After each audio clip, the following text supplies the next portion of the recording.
уважаемые участники форума. Прежде всего, разрешите мне поприветствовать вас от лица правительства Республики Коми, от себя лично, и поздравить вас с началом работы сегодняшнего форума.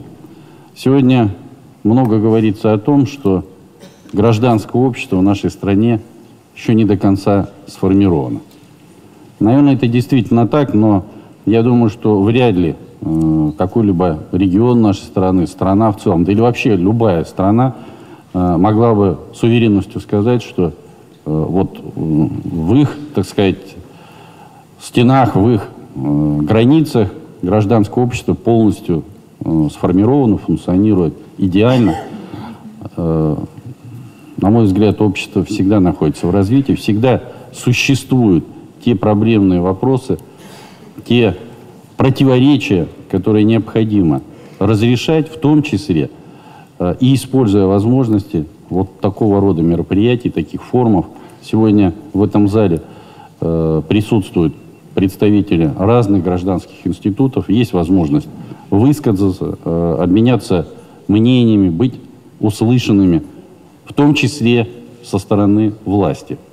И выработав общие решения, получить возможность двигаться вперед, объединив усилия власти, государства и общества. И в этом смысле, конечно, я очень надеюсь на то, что сегодняшняя ваша работа будет конструктивна, плодотворна. Я хочу заверить, как глава республики, всех присутствующих в том, что исполнительная власть республики открыта к диалогу, к сотрудничеству.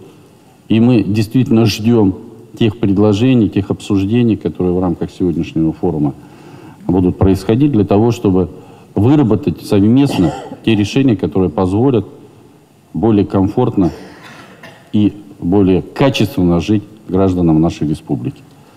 Отдельно я хотел бы поблагодарить Общественную палату республики за тот огромный объем работы, который был проведен по подготовке этого мероприятия, по его организации.